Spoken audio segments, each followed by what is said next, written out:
Dans la vidéo d'hier, on vous a montré les tout premiers signes qu'un cheval pose vraiment son focus sur vous. Aujourd'hui, on va aller au tout début de l'histoire. Comment choisir le bon cheval? Et j'ai demandé aujourd'hui à Thierry de vous raconter comment lui sélectionne les chevaux d'Allégria. Donc Thierry, tu sélectionnes des chevaux depuis plus de 30 ans. Est-ce que tu peux me dire, quand tu vas voir un poulain ou un cheval, qu'est-ce que tu regardes en premier et qu'est-ce qui te fait dire en fait que oui, celui-là pourrait offrir de la sécurité à son futur propriétaire? Alors, merci pour cette question, Julie. Effectivement, j'achète des chevaux depuis une trentaine d'années et la première chose que je regarde, c'est la santé. Je vérifie qu'il n'ait aucun défaut physique majeur qui pourrait amener des douleurs par la suite ou des tares par la suite. Un cheval qui souffre, en effet, ne pourra jamais être sécurisant pour quelqu'un. Ensuite, je regarde son caractère, mais pas en liberté. Je le regarde comment il est en main. Par exemple, quand on l'attrape dans le box ou au pré. Parce que du coup, quand on le voit s'approcher de l'humain, on voit comment il agit avec lui, quelle est son attention, sa disponibilité, comment il réagit quand quelque chose aussi le perturbe ou le surprend. Et surtout, comment il vient se connecter à l'humain, ou alors est-ce qu'il en a simplement peur. Cette connexion, en effet, va faire toute la différence par la suite. Et je peux vous donner par exemple un exemple concret. C'est ce que j'allais te demander. Voilà. Donc, qu'est-ce qu'en fait tu te dis, ce cheval-là, il a quelque chose de spécial? Exactement. Donc par exemple, je vais vous raconter l'histoire de Orion, un cheval que j'ai acheté, et Isabelle. C'était en novembre dernier, et c'est un parfait exemple de ce que je vais vous illustrer. Tous les deux donc, ont été dans notre ronde de longe, donc j'ai d'abord lâché le cheval, ensuite j'ai demandé à Isabelle de rentrer dans le rond de longe, et le cheval était en totale liberté.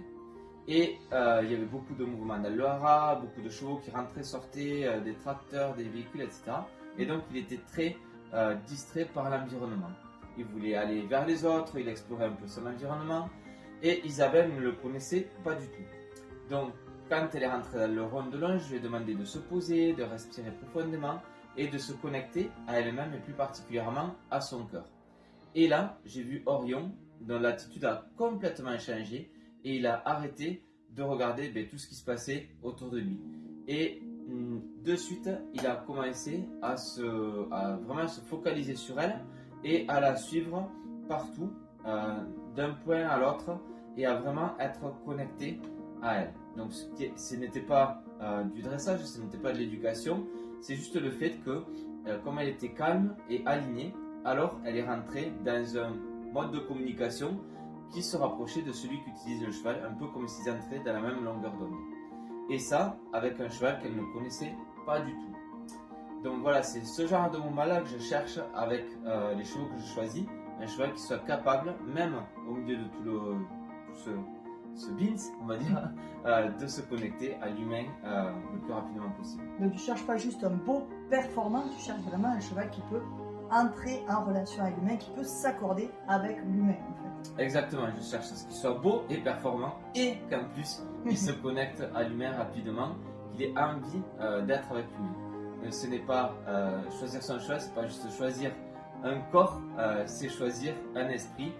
Ça va bien au-delà de l'aspect physique. D'accord.